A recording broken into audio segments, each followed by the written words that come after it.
Nos encontramos con el escritor Roberto Burgos Cantor, novelista, cuentista, poeta, hasta donde tengo entendido, también ha cometido versos, ensayista, y queremos conversar con él sobre muchos tópicos de su creación literaria y de la literatura en Colombia, y la literatura generacional, etcétera, etcétera. El maestro Roberto Burgos Cantor acaba de editar este libro, El médico del emperador y su hermano, con el sello 6 Barral Biblioteca Breve, que por decir una sola frase muestra el periplo de esos europeos que finalmente terminan enamorados del Caribe. Maestro, háblenos de usted, de su familia, de sus estudios, de la Cartagena de sus primeros pasos. Sí, yo vengo de una familia formada por educadores. Mi madre tenía ciertos sentimientos de acción, de igualdad. Fue educada por las franciscanas que tenían un convento en la población de Turbaco y un colegio. Y mi padre venía del libre pensamiento de la escuela del padre de Manuel Zapata Olivella, quien tenía en Santa Cruz de Lorica una de las primeras escuelas liberales, sin enseñanza religiosa, mixtas, y traía todo este bagaje de la época. Era una época con profundo respeto por la educación como un elemento de cohesión social, de progreso, de preparación de la gente. Todo este tipo de cosas fueron como vinculando al muchacho que yo era entonces, al acercarse a una sociedad conflictiva, una sociedad con elementos fuertes de desigualdad, con actos permanentes de injusticia y una enorme ruina en lo que era su motivo de orgullo, que era la parte histórica donde estaban las casonas, los templos, los viejos hospitales derruidos. Eso era imposible, ya la gente no podía vivir allí, y ese era como el entorno. Entonces, claro, los muchachos de entonces nos encantaba irnos a los barrios populares, a las fiestas, que era una vida más cercana a lo que Cartagena desconocía, que era la vida del Caribe, la vida de la música, la vida de un sentimiento libertario de la gente. El habla misma era un habla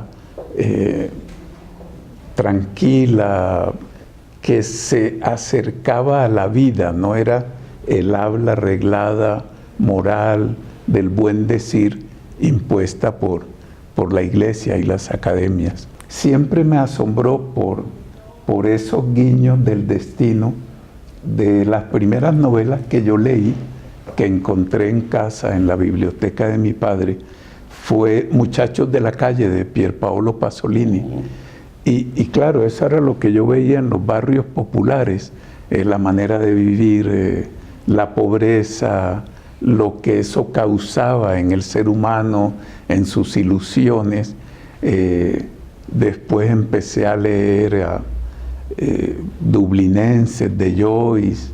Nos encantaba toda esa literatura francesa contestataria, o en lo estético o en lo filosófico. Éramos muy lectores de Sartre, de Camus.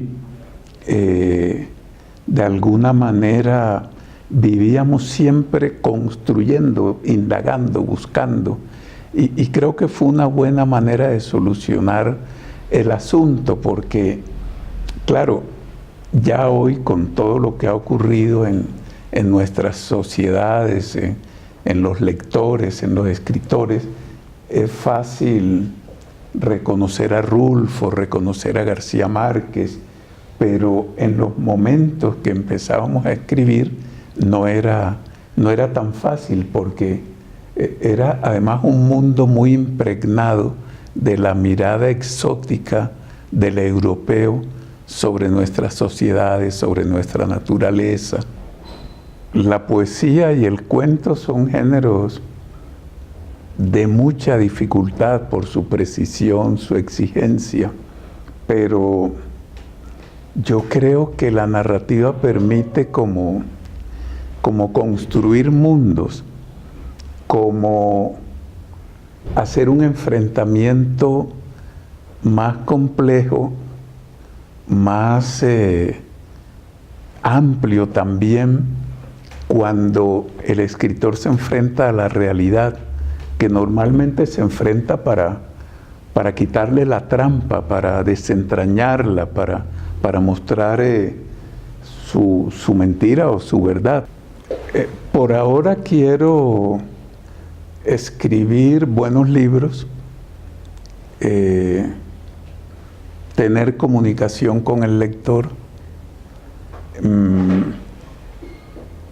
tener ojalá la dicha de que un autor interlocuta con su tiempo, porque cuando éramos jóvenes y quizá más radicales, siempre teníamos consuelos, decíamos, Kafka nunca supo lo que se podía hablar alrededor de su obra, todas las dificultades de Joyce, y esos eran como consuelos ante la cerrazón y la indiferencia cultural, pero ahora me interesa. Yo creo que si bien los cuentos, las novelas son como botellas lanzadas al mar, es a un mar concreto, es al mar de su época. Entonces, si haya un náufrago que la rescata y se dialoga, la tarea va a ser grata